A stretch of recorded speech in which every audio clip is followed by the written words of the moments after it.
Bonjour chers serial buteurs, aujourd'hui on se retrouve pour une vidéo un peu pratique. Donc c'est entre guillemets la suite de la vidéo qui a été publiée la semaine dernière, ou en tout cas il y a quelques jours, sur le fameux swing en C, le C-swing, qu'il faut absolument éviter. Ce swing en C, pour résumer, c'est une frappe qui oublie un petit peu d'envoyer pied, jambes et corps en direction de la cible pour un maximum de précision et de puissance, et qui préfère au contraire adopter une découpe, en fait, une frappe découpée qui vient ici former un C avec le chemin de jambe. Ce style de frappe, cette technique est fortement déconseillée, je te la déconseille même personnellement, pour une progression à long terme. Encore une fois, dans la dernière vidéo, je disais qu'il est tout à fait possible d'enquiller en fait avec un swing de la sorte, un balancier de jambes de la sorte, mais pas sur le long terme. Pas sur le long terme. Pourquoi? Parce que ça s'est vérifié. Je te montrerai une vidéo de Matt Guiteau qui, pendant une bonne partie de sa carrière, avait le ballon est tombé, qui avait cette frappe un peu décontractée, un peu en relâchement, à venir croiser les jambes ici à la fin, ce qui n'est pas du tout bon.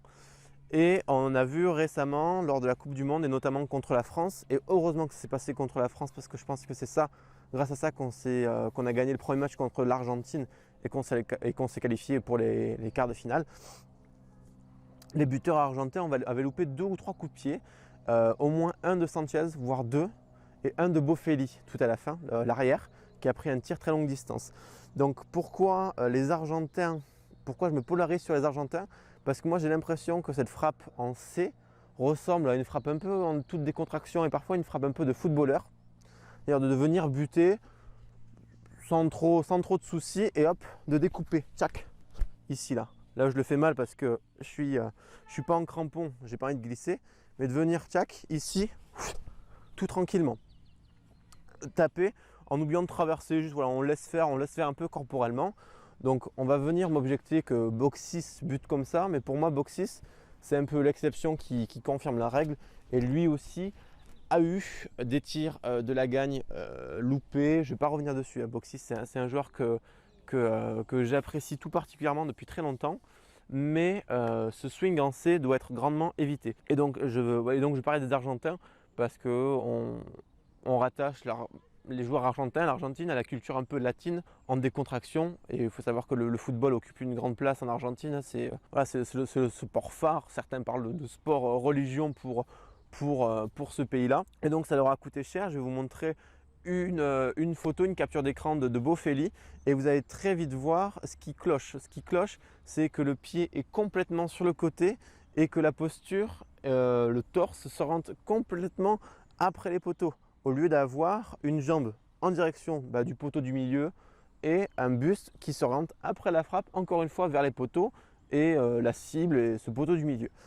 Donc c'est ce qui a coûté très très cher à l'Argentine ce jour-là. Si vous voulez éviter de pénaliser votre équipe comme l'a fait Bofelli en fin de match, mais notamment comme Nicolas Sanchez. Nicolas Sanchez a loupé 2 coups de pied, et de manière générale il a quand même un swing, une technique qui ressemble à ce C-là.